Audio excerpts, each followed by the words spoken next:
For many, the anti-vaccine movement feels like a modern phenomenon, invention of the internet age, fueled by social media echo chambers and conspiracy forums. But the truth is far older, buried in centuries of fear, suspicion, and resistance. The story of humanity's struggle to accept vaccines is not simply about medicine. It's about trust, power, and the human instinct to resist what feels unnatural. To understand why the anti-vaccine idea refuses to die, we must journey back, long before COVID-19, or even the polio epidemics of the 20th century. The year is 1796, in rural England. A physician named Edward Jenner takes a gamble that would forever change medicine. He notices that milkmaids who had contracted cowpox seemed immune to the far more deadly smallpox. In a bold experiment, he scratches material from a cowpox sore into the arm of an 8-year-old boy. The child survives, and when later exposed to smallpox, he does not fall ill. Jenner's vaccination, from the Latin vacca, meaning cow, was born. It was a miracle of science, but not everyone saw it that way. In fact, opposition began almost immediately. In pamphlets and public debates of the early 1800s, critics raged. Some accused Jenner of defying God's will. Others feared the bizarre notion of animal material entering the human body. One satirical cartoon from 1802 shows vaccinated patients sprouting cow heads and horns, a grotesque visualization of the fears at the time.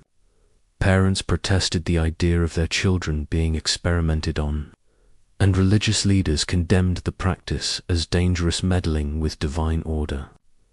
What seems today like simple ignorance was, in its time, a genuine struggle to comprehend, a radical new idea that disease could be prevented by introducing a milder version of it. As governments began mandating vaccines, the resistance only hardened. In 1853, Britain passed the Vaccination Act, making smallpox vaccination compulsory for infants. The backlash was fierce. Working-class families, already suspicious of medical elites and government intrusion, saw it as an assault on parental rights. By the 1860s and 1870s, mass demonstrations filled the streets of English cities. The Anti-Compulsory Vaccination League was formed, publishing fiery pamphlets that sound strikingly similar to today's rhetoric, appeals to freedom, warnings of bodily harm, and distrust of corrupt officials. In Leicester, thousands marched with banners demanding repeal the Vaccination Acts. The protests forced authorities to create exemptions for conscientious objectors, a concession that shaped vaccine law for generations. The fear was not limited to Britain. Across the Atlantic, in the United States, resistance surfaced as cities attempted to control outbreaks. In Boston, during the smallpox epidemic of 1901 to 1903, public health officials went door to door enforcing vaccination. Some citizens fought back, quite literally. The Anti-Vaccination Society of America accused health boards of tyranny, and violent clashes erupted between police and resistors. In 1905, the U.S. Supreme Court weighed in. In the landmark case Jacobson v.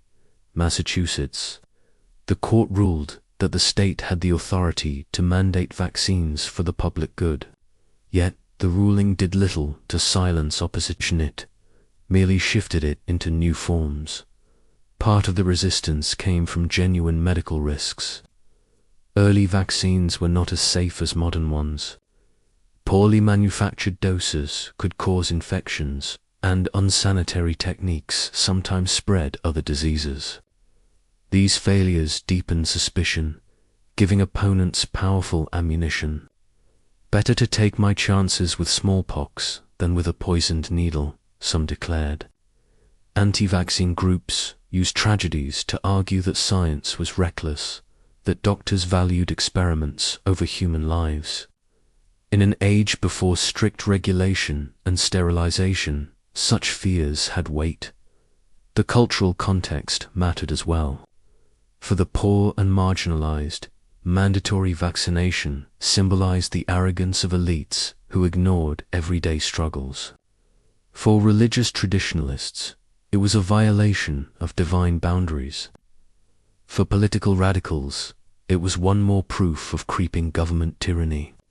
The anti-vaccine idea survived because it tapped into something larger than health. It linked to identity, faith, and freedom. By the 20th century, vaccines had multiplied diphtheria, polio, measles, tetanus, and with them, so did resistance.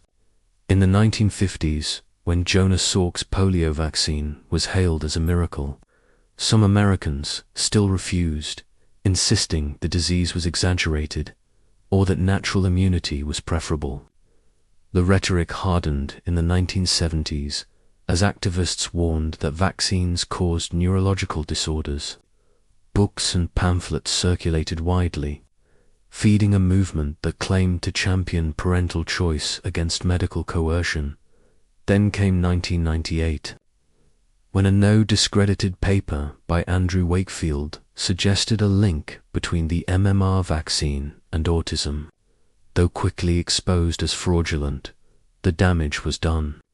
The old fears, corruption, contamination, government overreach had found a new platform in the age of mass media. Within years, vaccination rates plummeted in parts of Europe and America, leading to the resurgence of diseases once thought defeated. The pattern is unmistakable. Every advance in vaccination brings resistance, and every resistance echoes the same themes. From cow horns sprouting in 1802 cartoons to internet claims of microchips in the 2020s, the fears evolve in form but not in essence. They are born of mistrust in institutions, of unease with the unnatural, and of the timeless human struggle to balance individual liberty with collective safety. And yet, despite the opposition, vaccines have saved more lives than perhaps any other medical intervention in history. Smallpox, the scourge that killed millions for millennia, was declared eradicated in 1980. Thanks to global vaccination, polio is nearly gone. Diseases that once decimated children, measles, whooping cough, diphtheria, now rare where vaccines are embraced. The irony is stark. While vaccines are victims of suspicion, they are also victims of their own success. Because they work so well, many forget the horrors they prevent, making it easier for opposition to flourish. Today, the anti-vaccine idea is louder than ever, amplified by social media. Yet it is not new, not modern, not unique to our time. It is a continuation of a centuries-long conversation between science and society, fear and hope, freedom and responsibility. To understand it is not to excuse it, but to see that the roots of resistance lie deep in history. And so, the story of vaccines is not only a story of triumph, but of struggle between progress and doubt, between knowledge and fear. It reminds us that medicine does not exist in a vacuum. It must earn trust in the messy, contested arena of human belief. The anti-vaccine idea is older than expected, and perhaps it will never vanish completely. But history shows us something else as well. Despite resistance, despite fear, humanity has always, eventually, chosen survival. This episode has taken time, research, and care to craft, bringing voices of the past to life so that we can better understand the present. If you value deep, high-quality storytelling that does not cut corners, consider supporting this work. Together, we can keep history alive and keep its lessons from being forgotten.